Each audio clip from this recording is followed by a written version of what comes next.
Hello, here's me again. Welcome to Stories at 7, aka Jill and Ori, for folks that like a story. And it is a cracking old story, isn't it?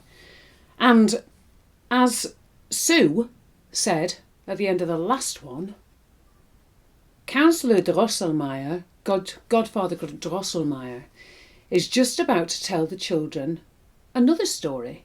So that's like a story within a story. So, let's get ourselves settled in for chapter 7 of Nutcracker and the Mouse King. And I'll just have a sip of tea. Bear with.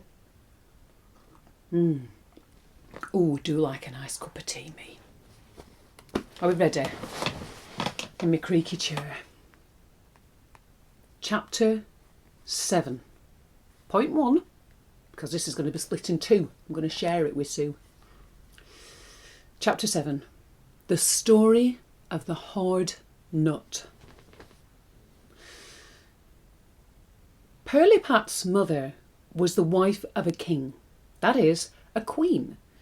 And Pirlipat herself was a born princess from the moment of her birth. The king went wild for joy over his lovely little daughter. As she lay in the cradle, in his exultation he danced and whirred about on one leg and cried out over and over again, "Hurrah! Has anybody ever seen anything more beautiful than my Prilipatikin?" Ooh! He was very pleased. Then all the ministers, generals, presidents of departments and staff officers hopped about on one leg like their sovereign, crying with all their might, "No! Never!" But indeed, it was not to be denied that in all the world there could be no more beautiful child than Princess Prilipat. Her little face seemed to be woven out of delicate lily-white and rose-red silk. Her eyes were brightly sparkling blue, and it was pretty to see how her hair curled like shining threads of gold. Besides, I just keep having a problem with her name. Besides, Prilipatkin had brought into the world 2 small rows of pearly teeth, with which, an hour or 2 after her birth, she bit the High Chancellor's finger, as he bent down to examine her features closely, so much so that he shrieked out loudly, "Oh, Gemini!"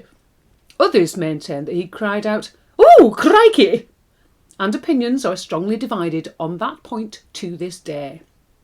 But the fact is, Prilipatkin actually bit the High Chancellor's finger, and the enraptured nation now recognised that wit, spirit, intelligence all at once dwelt in her little angelic body. In short, everybody was delighted. Only the Queen herself showed anxiety and was ill at ease, and nobody knew why. It seemed strange that she had Prilipat's cradle watched so carefully. Not only were the doors guarded by men-at-arms, but, without counting the 2 nurses beside the cradle, 6 others had to sit about the room night after night. Then, what appeared quite ridiculous, and what no one could understand, is that each of these 6 nurses must sit with a cat on her lap and stroke it, as to keep it purring all night. You could never guess, dear children, why Prilipat's mother took all these precautions, but I know, and I will tell you.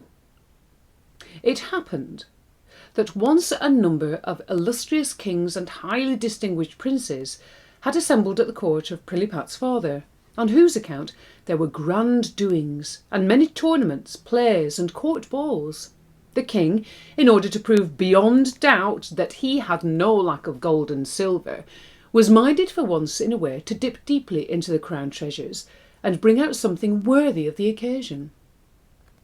To this end, being privately informed by the chief cook that the court astronomer had announced a propitious day for pork butchering, that means like a lucky day, he ordered a great making of meat puddings and sausages, and then jumped into a carriage that he might personally invite the collected kings and princes, only to a plate of soup, as he put it.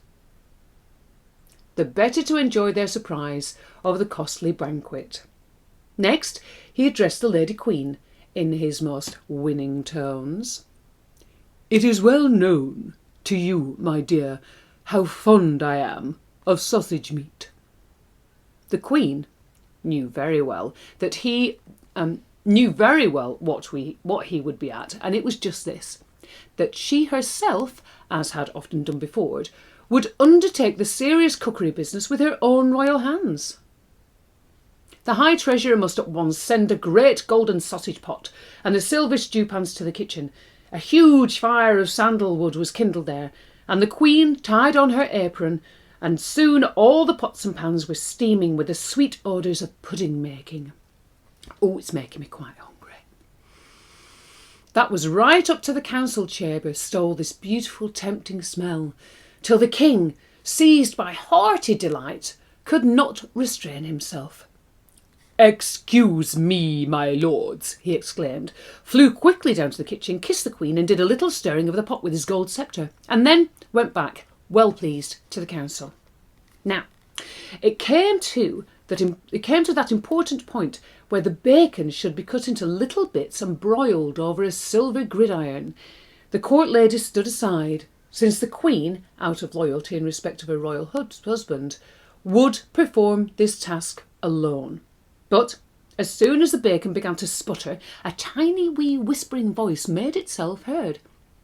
"Give me, too, some of your fry, my sister. Want to taste? I, a queen like yourself. Give me some of the fry." The Queen knew well that it was Lady Mousekins who spoke thus. Lady Mousekins had lived for many years in the king's palace, and she declared herself related to the royal family, and that she was queen in the realm of Mousedom. Wherefore, she also kept a great court under the hearthstone.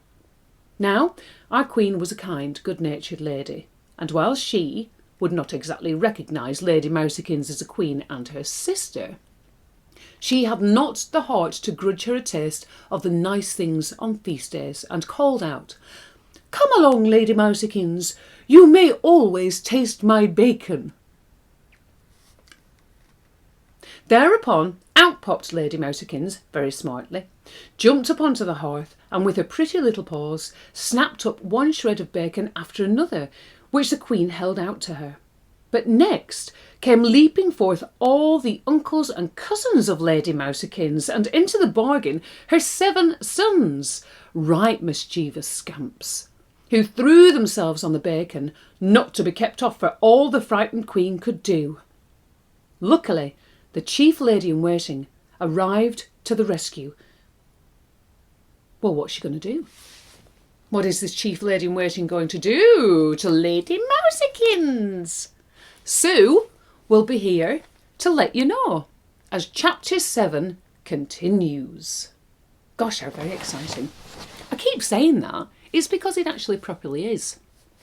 Now then, I'm going to go back to my tea and